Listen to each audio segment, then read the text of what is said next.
아버지의 장례식은 화려했습니다. 정치인, 기업인, 유명 인사들까지 줄지어 조문했고 수많은 화환이 장례식장을 가득 메웠습니다. 그러나 정작 막내 아들 우진이 앉을 자리는 없었습니다. 사람들은 장남을 향해 인사를 건네며 말했습니다. 이제 방송국을 잘 이끌어야지. 또 다른 이들은 차남에게 악수를 청하며 말했습니다. 신문사 앞으로도 번창하길 바랍니다. 막내인 우진에게는 누구도 말을 걸지 않았습니다. 그는 구석에서 조용히 아버지의 영정 사진을 바라볼 뿐이었습니다. 장례가 끝나고 일주일 뒤 열린 유산 분배 자리, 고급 호텔 회의실 같은 곳에서 커다란 대리석 테이블을 중심으로 가족들이 모였습니다.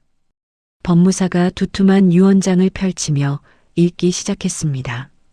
고인께서는 장남에게 방송사를, 차남에게 신문사를 상속하셨습니다.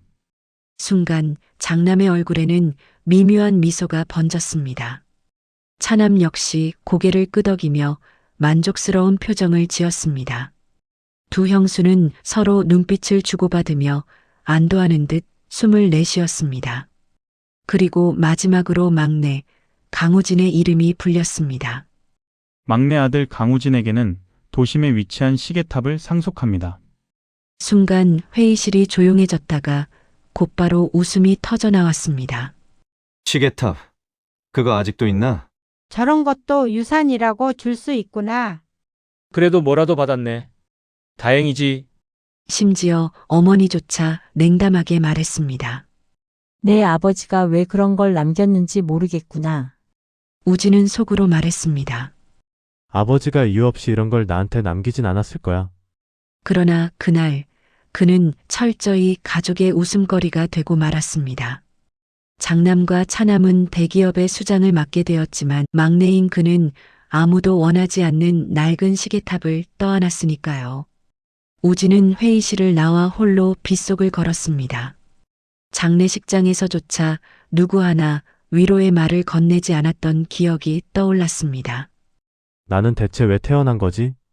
절망의 감정이 밀려왔지만 마음속 깊은 곳에서는 희미한 불씨가 살아있었습니다. 아버지가 마지막 순간까지 이유 없이 시계탑을 남기진 않았을 것이라는 믿음. 우진은 낡은 열쇠를 주머니에 넣으며 중얼거렸습니다. 좋아, 직접 확인해보자. 아버지가 정말로 날 버리신 건지 아니면. 그리고 그는 시계탑으로 향했습니다.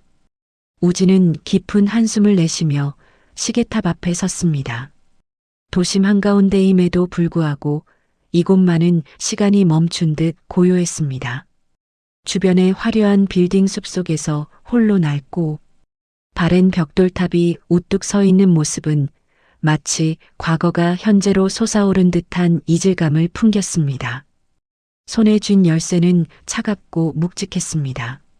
쇠가 오래되어 손끝에 거칠게 걸렸고 구멍 사이로는 세월의 먼지가 가득 끼어 있었습니다.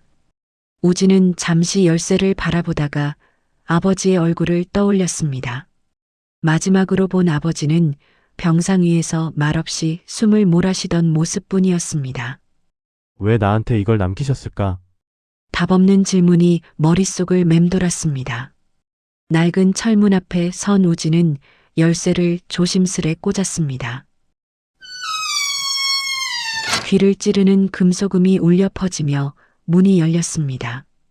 문틈 사이로는 곰팡내와 먼지가 뒤섞인 냄새가 밀려나왔습니다. 한순간 오래된 지하창고에 들어서는 듯 코끝이 매캐해졌습니다. 안으로 들어서자 낡은 계단이 어둠 속으로 이어져 있었습니다. 벽에는 오래된 톱니바퀴와 쇠사슬이 얽혀 있었고 곳곳에 녹이 슬어 있었습니다. 그 틈새마다 세월의 흔적이 고스란히 남아 있었습니다. 우진은 조심스레 계단을 밟았습니다. 기익기익. 발자국 소리와 함께 삐걱거림이 울려 퍼졌습니다. 마치 오래된 건물이 낯선 손님의 발걸음을 경계하는 듯 했습니다. 계단을 따라 올라가자 드넓은 기계실이 나타났습니다. 벽면을 가득 채운 거대한 톱니바퀴와 줄, 낡은 시계추가 보였습니다. 시간이 멈춘 지 오래라 그런지 모든 기계 장치가 멈춰 서 있었습니다. 먼지와 거미줄이 가득 걸려 있었고 햇빛 한 줄기조차 들어오지 않는 공간은 마치 죽은 공간 같았습니다. 우진은 시계탑의 꼭대기로 향했습니다. 그곳에는 멈춰선 시계 바늘이 있었습니다.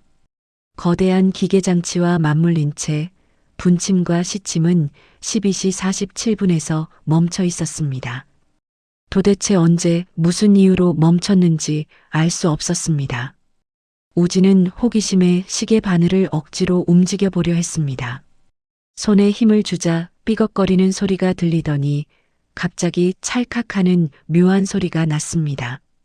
순간 탑 내부 어딘가에서 기묘한 진동이 울렸습니다. 낡은 톱니바퀴들이 잠시나마 돌아가며 먼지가 사방으로 흩날렸습니다. 그리고 벽 한쪽에서 금속이 움직이는 소리가 들려왔습니다. 갑자기 오래된 스피커 같은 장치가 켜지더니 잡음 섞인 목소리가 흘러나왔습니다. 우진은 숨을 멎은 채 그 자리에 얼어붙었습니다. 분명히 아버지의 목소리였습니다. 수십 년 전 녹음된 듯 탁하고 거친 음성이었지만 그 음색만큼은 절대로 잊을 수 없었습니다. 아버지? 그는 떨리는 목소리로 중얼거렸습니다. 하지만 돌아오는 건 오직 잡음뿐이었습니다. 한참 동안 멍하니 서 있던 우진은 곧 정신을 차렸습니다. 진실은 이곳에 있다. 그게 무슨 뜻이지? 그때 벽 틈에서 무언가가 툭 하고 떨어졌습니다. 먼지에 덮인 낡은 상자 속에서 튀어나온 것은 둥근 필름이었습니다. 세월의 흔적이 가득 묻어 있었지만 여전히 단단히 감겨 있었습니다. 우진은 필름을 손에 들고 한참 동안 바라봤습니다. 그 속에 무엇이 담겨 있는지 직감적으로 알 수 있었습니다. 아버지가 마지막으로 남기고자 했던 메시지 혹은 숨겨온 비밀일지도 몰랐습니다. 그는 곧장 시계탑을 나와 현상소로 달려갔습니다. 빗줄기가 내리던 밤거리, 우진의 발걸음은 거칠고도 빠르게 움직였습니다. 한 손에는 필름을 꼭 쥐고 있었고 다른 손은 떨리고 있었습니다. 며칠 뒤 우진은 어두운 상영실에 앉아 있었습니다. 영사기의 불빛이 어둠을 뚫고 스크린 위로 퍼져나갔습니다. 그리고 마침내 아버지가 남긴 첫 번째 진실이 화면 속에 펼쳐지기 시작했습니다. 어두운 상영실. 천장이 낮고 습기가 가득한 공간에서 낡은 영사기가 덜컥거리는 소리를 내며 돌아가고 있었다. 빛의 원뿔이 어둠을 가르고 스크린 위에 일렁이듯 펼쳐졌다. 먼지들이 공중에서 춤추듯 떠다니며 그 빗줄기를 따라 반짝였다. 우진은 낡은 의자에 앉아 두 손으로 무릎을 움켜쥐었다. 심장이 요동쳤다. 도대체 아버지가 뭘 남긴 거지? 그는 두려움과 호기심 사이에서 갈팡질팡했다. 첫 장면은 너무도 익숙한 얼굴이었다. 아버지. 젊은 시절의 아버지가 카메라 앞에 서 있었다. 머리는 짧게 깎였고 눈빛은 매섭게 빛나고 있었다. 그는 카메라를 똑바로 응시하며 천천히 입을 열었다. 이 영상을 보는 사람이 있다면 아마도 내가 이미 이 세상에 없을 때일 것이다. 나는 이 기록을 남겨야만 했다. 언젠가 반드시 밝혀져야 하기 때문이다. 우진은 숨을 삼켰다. 영화 속 대사가 아니라 돌아가신 아버지가 직접 남긴 고백이었다. 영상 속 아버지는 잠시 고개를 숙이더니 이어서 말을 이었다.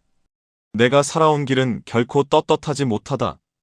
권력과 돈 앞에서 타협했고 많은 것을 잃었다. 하지만 언젠가 누군가는 이 진실을 알아야 한다. 그리고 나는 그것을 너에게 맡기고 싶다. 우진의 눈이 커졌다. 나에게? 가슴속 깊은 곳에서 알 수 없는 떨림이 일어났다. 그리고 화면은 바뀌었다. 흑백 영상 속에는 넓은 회의실이 나타났다. 정치인, 기업인, 언론인들이 원탁에 둘러앉아 있었다. 표정은 굳어 있었고 그들 앞에는 두꺼운 서류와 현금 가방이 놓여 있었다. 이번 건은 조용히 넘어가야 합니다. 약속한 대로 방송은 우리 쪽에 유리하게 내보내 주십시오. 신문은 여론을 달래는 기사로 채워야 합니다. 낯선 인물들의 목소리가 생생히 담겨 있었다. 서로 웃으며 악수하는 모습, 두꺼운 봉투가 은밀히 오가는 장면. 그것은 명백한 부정과 거래의 현장이었다. 우진은 두 손으로 얼굴을 감쌌다. 심장이 터질 듯 뛰고 있었다. 어린 시절, 늘 집에 없던 아버지. 아빠는 왜 이렇게 늦어? 라고 묻던 날, 대답 대신 돌아온 건 차가운 침묵뿐이었다. 그 빈 시간 뒤에는 이런 장면들이 숨어 있었던 것일까? 영상 속 아버지는 다시 등장했다. 이번에는 목소리가 한층 더 무거웠다. 나는 목격자였고 때로는 공범이기도 했다. 그러나 그 속에서 깨달았다. 언론과 권력이 결탁하면 진실은 너무나 쉽게 가려진다는 것을. 그 순간 화면 속 한 장면이 우진의 시선을 붙잡았다. 아버지가 누군가와 악수하는 모습. 바로 그의 큰형과 둘째 형이 함께 있는 장면이었다. 우진의 눈동자가 흔들렸다. 형들, 그는 자리에서 반쯤 일어났다. 형제들이 아버지 곁에서 이미 이런 거래에 함께 있었던 것일까? 아니면 그저 옆에 서 있었던 것일까? 영상은 계속 이어졌다. 권력자들이 웃으며 잔을 부딪히는 모습, 서류에 도장을 찍으며 고개를 끄덕이는 모습, 그리고 그 뒷모습을 굳은 표정으로 바라보는 아버지의 얼굴.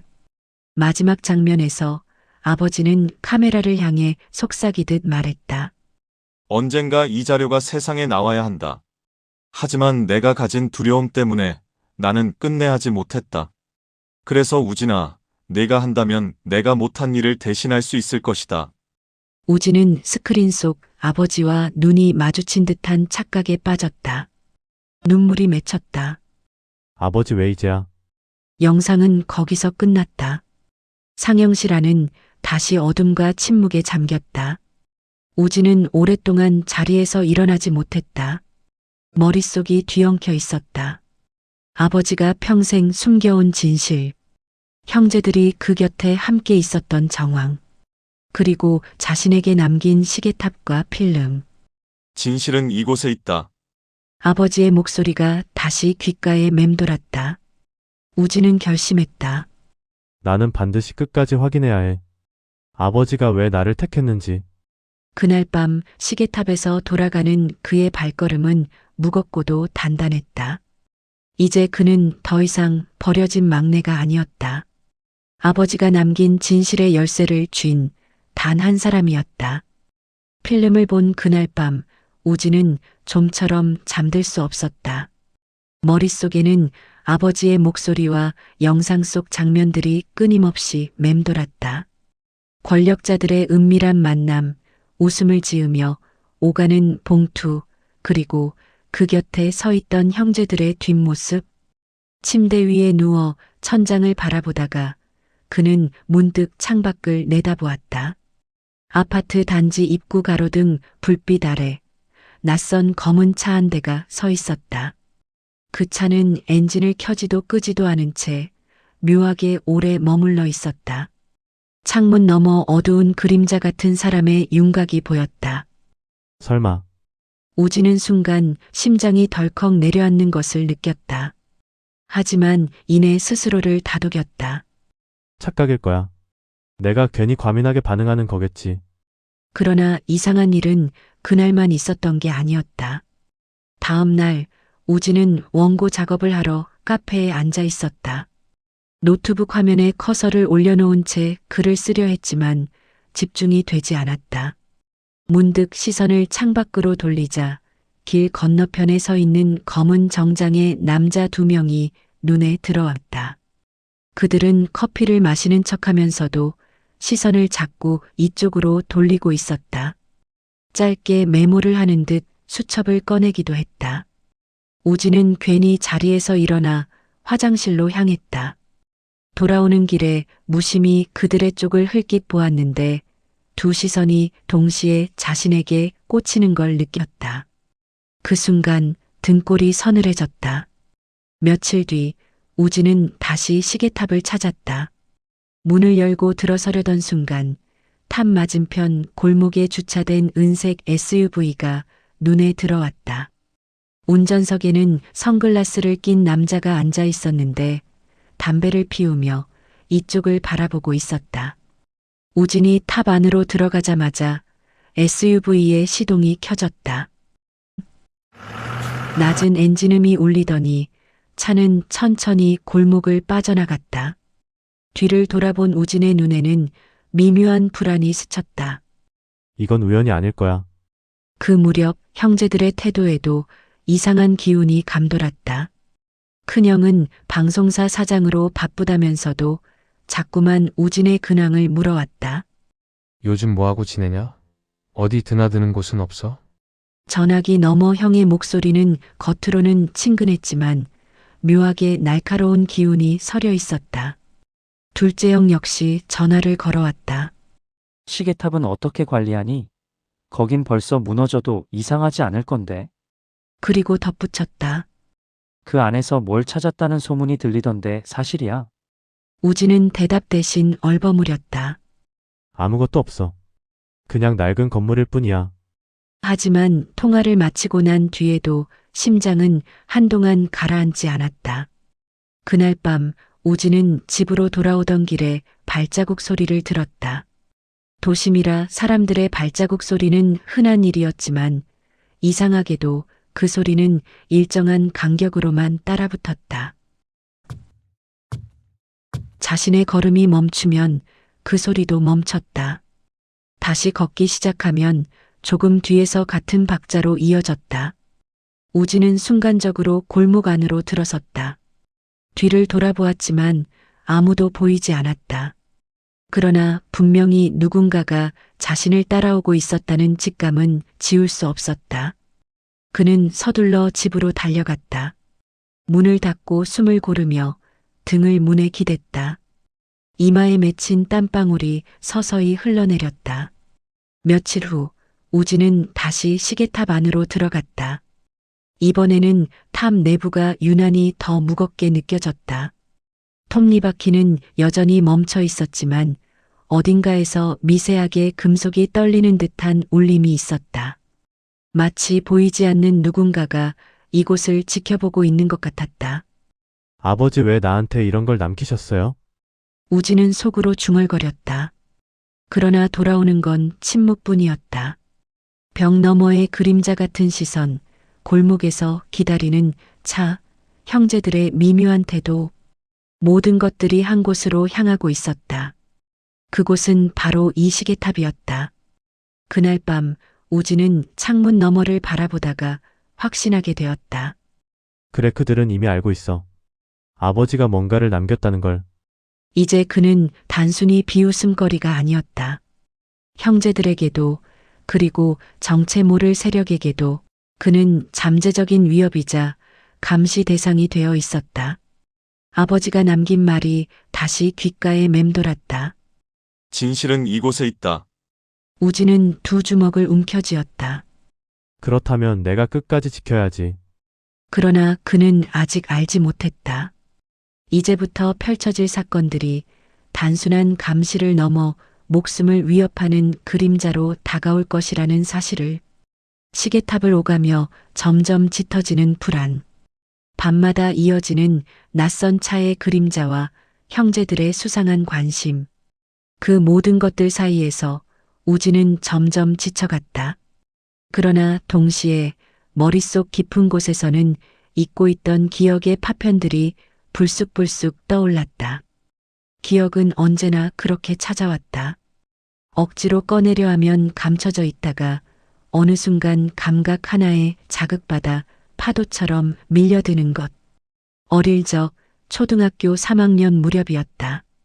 어느 날 저녁 갑작스러운 폭우가 쏟아졌다. 번개가 창문을 갈라놓듯 스쳐 지나가고 천둥이 마치 하늘을 찢는 듯 요란했다.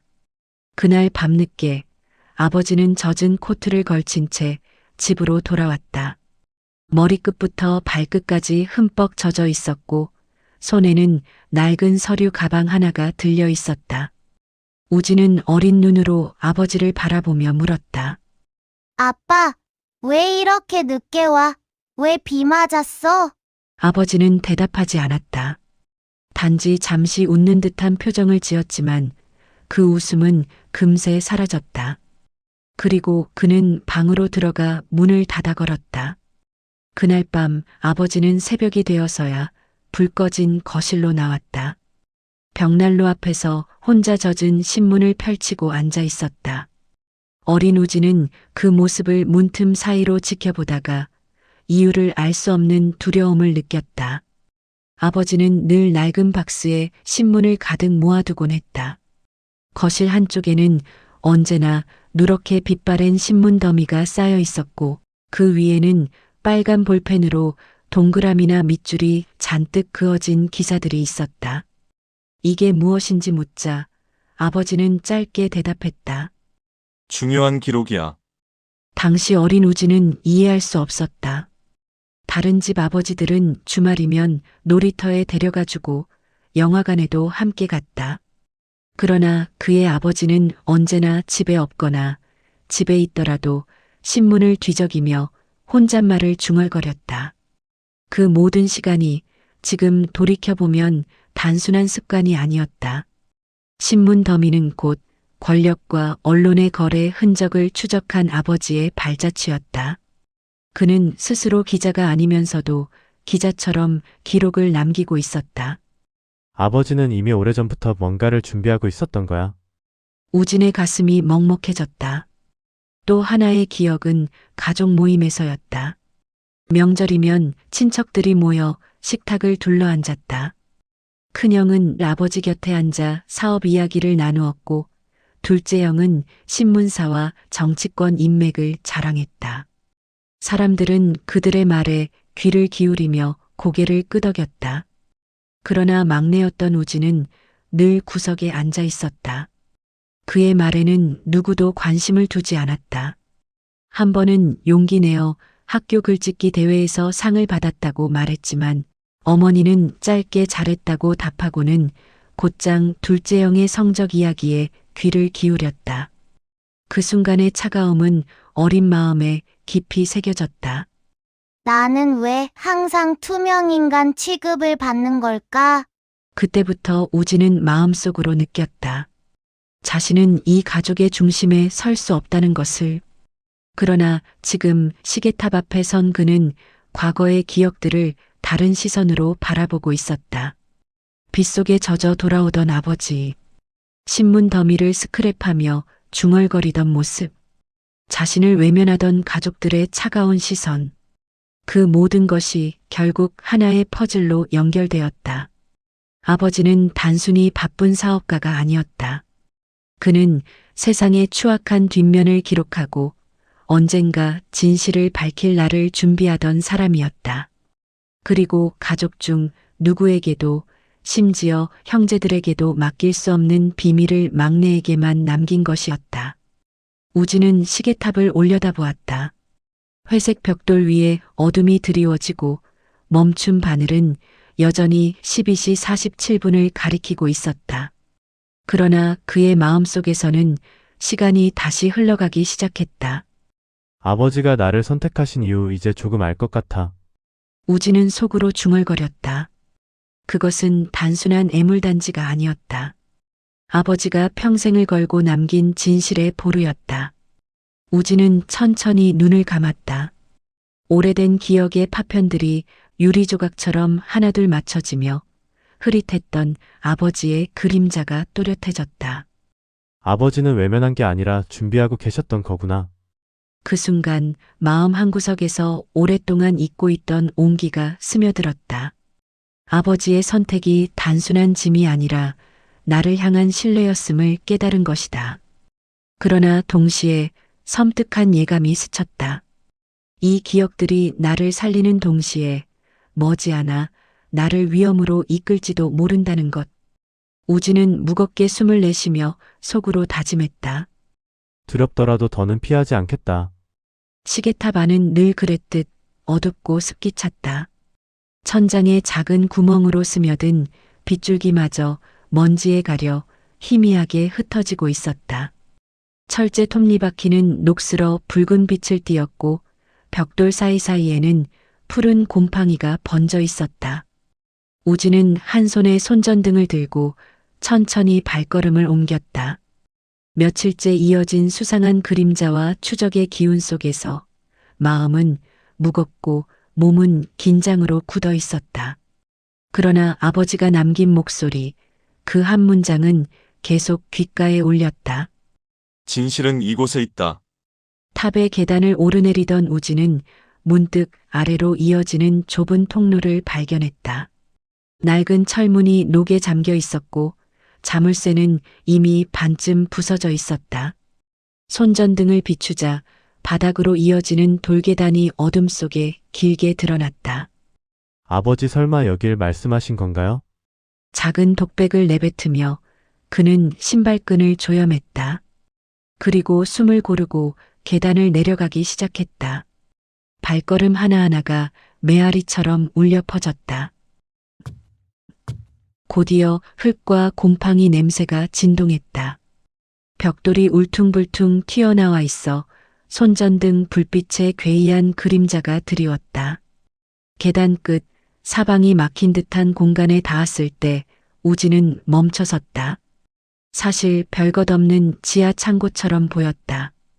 오래된 삽과 곡괭이, 버려진 석탄 자루 몇 개가 구석에 쌓여 있었다. 그러나 벽 한쪽에서 미묘한 이질감이 느껴졌다. 다른 부분보다 색이 옅었고 최근에 덧칠된 듯 표면이 매끄러웠다. 우진은 본능적으로 그곳에 손을 댔다. 차갑고 축축한 감촉이 전해졌다. 여기다. 손전등을 바닥에 두고 삽으로 벽을 두드리기 시작했다. 몇 차례 소리가 울린 뒤 안쪽에서 속 빈 울림이 되돌아왔다. 심장이 순간적으로 뛰기 시작했다. 마침내 벽돌 몇 장이 떨어져 나가며 그 뒤에서 낡은 금속 상자가 모습을 드러냈다. 검게 변색된 표면, 군데군데 파여진 흠집, 그리고 단단히 걸린 자물쇠. 세월의 무게가 그대로 얹혀 있는 듯했다. 우진은 손끝이 떨려왔다. 그는 주머니에서 열쇠 꾸러미를 꺼내 하나씩 맞춰보았다. 여러 번의 시도 끝에 낡은 열쇠 하나가 자물쇠 속으로 들어가더니 철컥하고 묵직한 소리를 냈다. 순간 숨을 멈췄다. 손바닥에 땀이 배어 나왔다. 그는 조심스럽게 뚜껑을 들어 올렸다. 뚜껑이 열리자 오랫동안 봉인되어 있던 냄새가 공기 중으로 새어나왔다. 습기와 먼지, 종이 타는 듯한 냄새가 섞여 있었다. 안에는 여러 개의 두꺼운 서류 봉투가 빼곡히 들어 있었다. 첫 번째 봉투를 열자 빽빽하게 기록된 문서들이 나타났다. 고위 인사들의 이름이 줄줄이 적혀 있었고 금액과 날짜까지 선명히 기록돼 있었다. 정치 자금, 비자금, 뇌물거래, 누가 얼마를 주고받았는지, 언제 어떤 기사를 통제했는지 모든 것이 구체적으로 적혀 있었다. 우진은 입술을 깨물었다. 이건 세상을 뒤집을 수 있는 증거잖아. 상자 맨 아래에는 작은 봉투 하나와 함께 DVD 한 장, 그리고 USB가 놓여 있었다.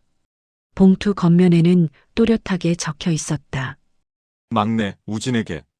손을 떨며 봉투를 뜯자 종이 한 장이 나왔다. 아버지의 글씨였다. 삐뚤빼뚤하지만 힘이 담긴 필체. 우진아, 내가 이 편지를 보고 있다면 나는 이미 이 세상에 없을 것이다. 나는 평생 진실을 보았지만 끝내 드러내지 못했다. 형들은 이미 이 길에 발을 담갔다. 그래서 나는 그 흐름에 들어가지 않아 자유로운 너에게 이 모든 것을 맡긴다. 편지를 읽는 동안 우진의 눈가가 뜨거워졌다. 평생 자신을 외면한 줄만 알았던 아버지가 사실은 자신에게 가장 큰 짐과 동시에 사명을 남긴 것이었다. 그리고 편지의 마지막 줄에는 이렇게 적혀 있었다. 이것은 재산이 아니다. 이것은 무기다. 너는 반드시 나와 달라야 한다. 우진은 서류와 편지를 가슴에 안고 한참 동안 그 자리에 앉아 있었다. 심장은 무겁게 뛰었고 머릿속은 혼란스러웠다. 왜 나야? 왜 형들이 아니라? 그러나 그는 동시에 알았다. 아버지가 왜 시계탑을 남겼는지, 왜 자신에게만 이 상자를 맡겼는지. 그것은 단순한 건물이 아니라 세상을 뒤흔들 수 있는 진실의 창고였던 것이다. 금속 상자 속 진실을 마주하고 며칠 뒤 우진은 전혀 예상 못한 전화를 받았다. 막내야, 우리 좀 만나야겠다. 전화기 너머로 들려오는 목소리는 큰형이었다. 차갑고 단호했다. 우진은 직감했다. 그들도 이미 눈치챘다. 자신이 상자를 열었다는 사실을. 도심의 오래된 호텔 라운지. 커다란 샹들리에가 매달려 있었지만 불빛은 어딘가 흐릿했고 공기에는 긴장감이 가득했다. 큰형은 정장을 입고 앉아 있었고 둘째 형은 담배를 손에 쥔 채 불안한 표정으로 연신 재떨이를 두드렸다. 그들의 시선이 동시에 우진에게 꽂혔다. 우진아, 큰형의 목소리는 낮게 깔렸다. 내가 본 게 뭔지는 말 안 해도 알겠지. 그건 내가 감당할 수 있는 게 아니야. 둘째 형이 재빨리 끼어들었다. 그건 그냥 오래된 기록이야. 세상에 꺼내봤자 아무도 믿지 않아. 괜히 내 인생만 무너져. 우진은 굳게 입을 다물었다. 그러나 그들의 눈빛 속에는 두려움이 서려 있었다. 마치 자신들의 과거가 폭로될까, 발가벗겨질까 하는 공포. 큰형은 커피잔을 내려놓으며 낮게 속삭였다. 우진아, 그 상자 우리한테 넘겨. 그럼 아무 일도 없었던 걸로 하자. 내 앞길도 지켜줄게. 우진은 차가운 웃음을 지었다. 앞길을 지켜주겠다고? 내 앞길을 가로막은 게 누군데? 잠시 침묵이 흘렀다. 둘째 형이 주머니에서 작은 봉투를 꺼냈다. 현금 다발이 빼곡히 들어 있었다. 내가 필요한 건 진실이 아니라 돈일 거다. 내 목 넉넉히 챙겨줄게. 우진은 봉투를 바라보다 고개를 저었다. 아버지가 왜 나한테만 그걸 남겼는지 이제 알 것 같아. 형들한테는 절대 맡길 수 없었던 거지. 형들의 얼굴이 굳어졌다. 큰형은 더 이상 감정을 숨기지 않았다. 우진아, 세상은 이상을 따라 움직이지 않아. 힘과 돈이 세상을 굴리는 거야. 그 상자를 가지고 있으면 너만 다칠 뿐이야. 며칠 뒤 이상한 일이 벌어졌다. 뉴스에서 큰형이 운영하던 회사가 검찰 수사를 받는다는 속보가 흘러나왔다. 비자금, 탈세, 로비 의혹이 줄줄이 쏟아졌다. 둘째 형이 근무하던 언론사 역시 공경에 빠졌다. 익명의 제보자가 내부 거래와 기사 조작에 대한 증거를 흘린 것이다. 언론사 간부 회의에서 둘째 형의 이름이 직접 거론되며 그는 순식간에 자리에서 밀려났다. 형제들은 서로를 원망하며 등을 돌렸다. 큰형은 내가 흘린 거냐? 며 둘째를 몰아세웠고 둘째는 내가 잡혀서 우리까지 끌어내린 거 아니냐? 며 고함쳤다. 가족의 이름으로 뭉쳐있던 그들의 권위는 하루아침에 산산조각 났다. 하지만 우진은 결코 승리감을 느끼지 못했다. 거실에 홀로 앉아 뉴스를 바라보며 마음이 무겁게 가라앉았다. 아버지 정말 이게 옳은 길입니까? 형제들이 몰락하는 모습을 보는 것은 고통스러웠다. 설령 그들이 부정한 길에 있었더라도 피를 나눈 가족이었다. 그러나 곧 아버지의 편지 구절이 떠올랐다. 너는 반드시 나와 달라야 한다. 그 목소리는 마치 귓가에서 속삭이는 듯 선명했다. 우진은 두 손을 움켜쥐었다. 그래요, 아버지. 나는 끝까지 갑니다. 이제 나는 더 이상 따라가는 막내가 아니다. 나는 그들의 길이 아니라 나만의 길을 걸어야 한다. 형제들의 몰락은 단순히 한 가문의 비극이 아니었다. 우진에게는 과거와 결별하는 신호였고 동시에 새로운 출발선이었다. 형제들의 몰락은 끝이 아니었다. 오히려 그것은 시작이었다. 뉴스에서 연일 보도되는 기업 비자금 스캔들과 언론 조작 의혹. 그 속에는 아직 드러나지 않은 더 큰 줄기가 있었다. 그리고 그 줄기 끝에는 아버지가 기록해둔 상자의 자료가 있었다. 우진은 그것을 누구보다 잘 알고 있었다. 따라서 자신이 이제 누군가의 표적이 될 수밖에 없다는 것도 직감했다. 밤길을 걷던 어느 날 그는 분명히 느꼈다. 누군가 뒤에서 따라오고 있다는 기척. 처음에는 발걸음을 천천히 옮겼다. 그러나 몇 골목을 돌아서도 일정한 거리가 유지됐다. 가로등 불빛에 드러난 건 낯선 남자의 그림자였다. 모자를 눌러 쓴 채 핸드폰을 귀에 댄 듯한 자세. 그러나 분명히 통화는 하지 않고 있었다. 우진의 등골이 서늘해졌다. 역시 나를 지켜보고 있었군. 그는 일부러 길을 돌려 인적 없는 시장 골목으로 향했다. 그러자 그림자도 따라붙었다. 순간적으로 뛰기 시작하자 그림자도 달리기 시작했다. 숨이 거칠게 차올랐다. 폐허가 된 창고 건물 틈으로 몸을 숨긴 우진은 심장이 터질 듯 뛰는 소리를 스스로 들었다. 잠시 뒤 발소리가 멀어지는 것을 확인하고서야 겨우 안도의 숨을 내쉴 수 있었다. 다음 날 집 앞에는 낯선 봉투가 놓여 있었다. 겉에는 아무런 표식도 없었지만 안에는 한 장의 사진이 들어 있었다. 사진 속에는 우진이 며칠 전 시계탑 지하실에서 상자를 열고 있는 장면이 찍혀 있었다. 뒷모습이지만 분명 자신이었다. 사진 아래에는 단 한 줄의 글귀가 적혀 있었다.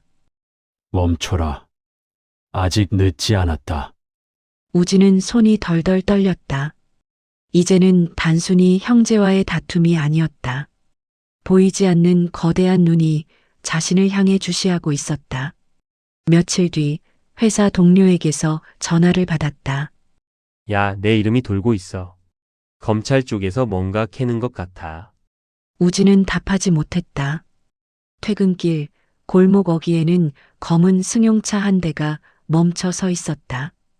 유리창 너머로 보이는 낯선 남자의 눈빛이 차갑게 번뜩였다. 차가 움직이지 않자 우진은 일부러 반대 방향으로 걸음을 옮겼다. 그러자 차가 서서히 그를 따라왔다. 공포가 온몸을 조여왔다. 숨을 몰아쉬며 그는 속으로 되뇌었다. 아버지, 제가 감당할 수 있을까요?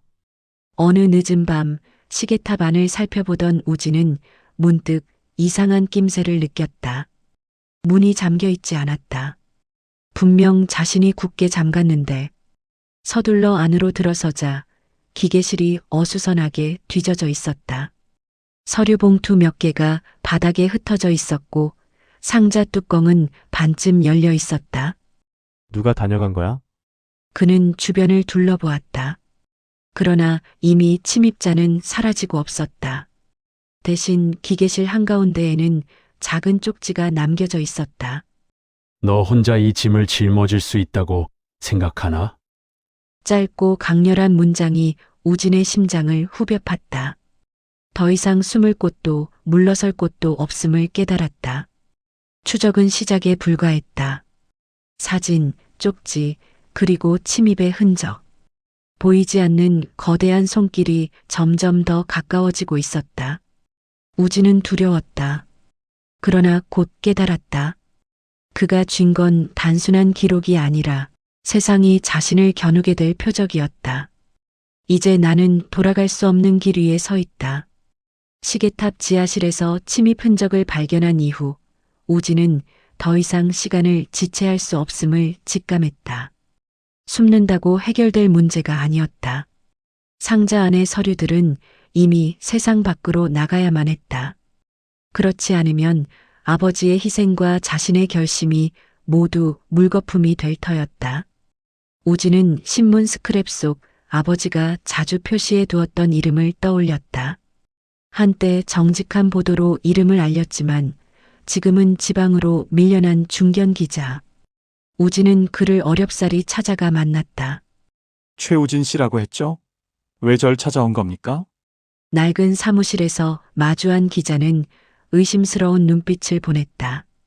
우진은 가방에서 서류 한 묶음을 꺼내 책상 위에 올려놓았다. 종이의 무게가 탁 하고 내려앉는 순간 기자의 눈빛이 흔들렸다. 이건 어디서 난 겁니까? 아버지가 남긴 겁니다. 평생 드러내지 못한 진실. 이제는 세상이 알아야 할 때입니다. 기자는 잠시 침묵하다가 천천히 고개를 끄덕였다. 그의 손끝이 미세하게 떨리고 있었다. 이게 사실이라면 나라가 흔들릴 겁니다. 며칠 후 작은 신문사의 온라인 기사 한 편이 세상의 모습을 드러냈다. 정관계 비자금 의혹 내부 자료 폭로. 처음에는 별다른 반향이 없었다. 사람들은 또 추측성 기사겠지라며 흘려넘겼다. 그러나 기사에 첨부된 스캔본, 구체적 날짜와 금액, 그리고 실제 인물들의 이름이 적나라하게 드러나자 상황은 급변했다. SNS를 통해 삽시간에 퍼져나갔고 다른 언론들도 뒤늦게 추적 보도를 시작했다. 이게 사실이라면 정계와 재계의 뿌리 깊은 결탁 구조가 드러나는 겁니다. 어떻게 이런 자료가 지금까지 숨겨져 있었던 걸까요? 뉴스 앵커들의 목소리가 연일 방송을 타고 흘러나왔다. 거리의 카페, 버스 정류장, 심지어 노인정에 이르기까지 사람들의 화제는 온통 그 사건이었다. 그 정치인 봐라, 저렇게 깨끗한 척하더니. 신문에서 본 그 기업, 우리 아들도 거기 다니는데 어떡하냐. 이제라도 밝혀진 게 다행이지. 분노와 충격이 동시에 사회를 뒤흔들었다. 검찰은 어쩔 수 없이 수사팀을 꾸렸고 국회는 비상대책회의를 열었다. 대기업과 언론사, 정치권은 서로 책임을 떠넘기며 혼란에 빠졌다. 큰형과 둘째 형은 더 이상 버틸 수 없었다. 큰형의 회사는 거래처와 계약이 줄줄이 끊겼고 검찰 수사선상에 이름이 오르내렸다. 둘째 형은 언론사 내부에서 완전히 고립됐다. 내가 자료를 흘린 게 아니냐는 의심과 비난 속에서 그는 하루아침에 직이 해제됐다. 형제들은 서로를 원망하며 갈라섰다. 내가 막았어야 했잖아. 처음부터 내가 욕심만 부리지 않았으면. 그들은 더 이상 가족이 아니었다. 각자의 몰락 앞에서 서로를 구할 힘도 의지도 없었다. 그러나 세상이 들썩이는 와중에도 우진은 마음 한켠이 무겁기만 했다. 그는 텔레비전 뉴스 화면을 바라보며 중얼거렸다. 아버지, 이게 정말 옳은 길입니까? 형제들의 몰락을 지켜보는 건 쓰라린 일이었다. 그들이 비록 잘못된 길을 걸었을지라도 피를 나눈 가족이었다. 그러나 동시에 아버지의 편지 마지막 구절이 떠올랐다. 이것은 재산이 아니다. 이것은 무기다. 너는 반드시 나와 달라야 한다. 그 문장은 무겁게 그의 가슴을 누르면서도 발걸음을 앞으로 내딛게 했다.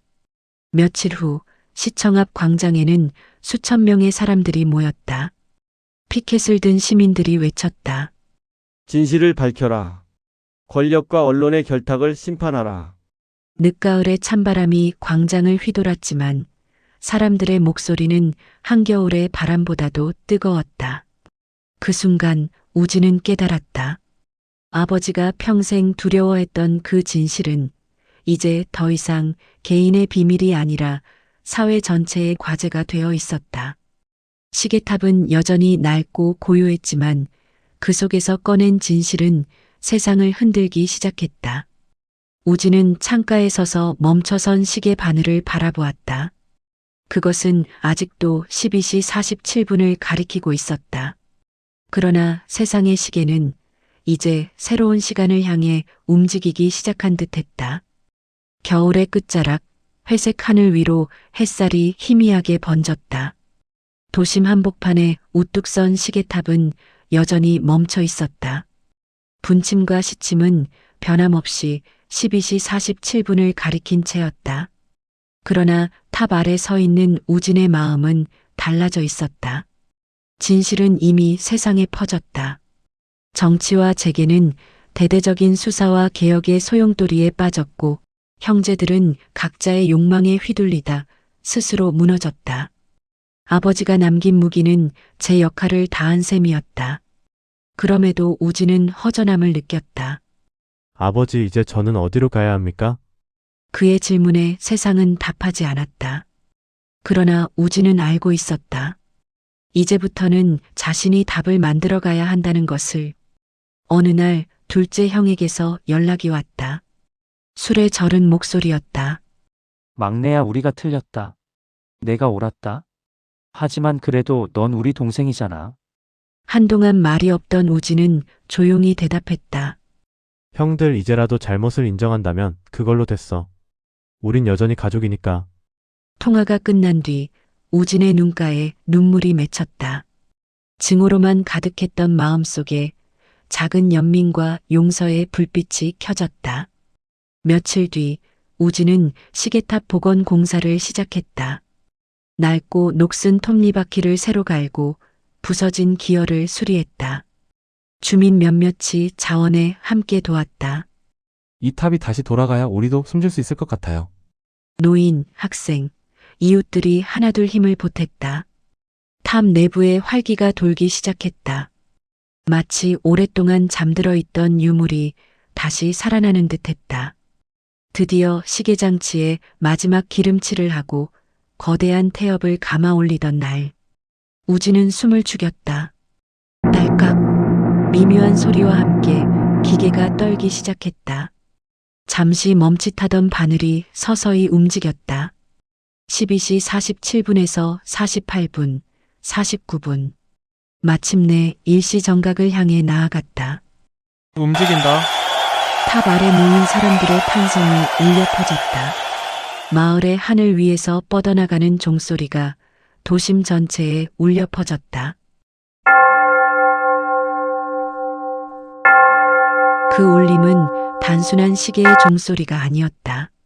진실의 무게를 짊어지고 다시 앞으로 나아가는 새로운 시간의 시작이었다. 그날 이후 우진은 시계탑을 지역사회에 개방했다. 아이들은 그곳에서 역사의 교훈을 배우고 노인들은 잊힌 기억을 되살렸다.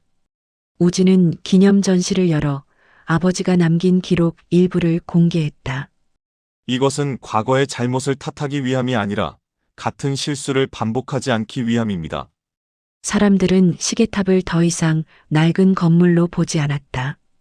그곳은 양심과 교훈의 상징으로 자리 잡았다. 어느 저녁 우진은 혼자 시계탑 꼭대기에 올라섰다. 노을빛이 도시를 붉게 물들이고 있었다. 그는 천천히 시계를 올려다보았다. 멈췄던 바늘은 이제 당당히 제 역할을 하고 있었다. 아버지, 이제 알겠습니다. 당신이 남긴 건 짐이 아니라 길이었군요. 우진의 눈가에 미소가 번졌다. 그 순간 바람이 불며 종소리가 또다시 울려 퍼졌다. 그 울림은 마치 아버지의 대답 같았다. 잘했다.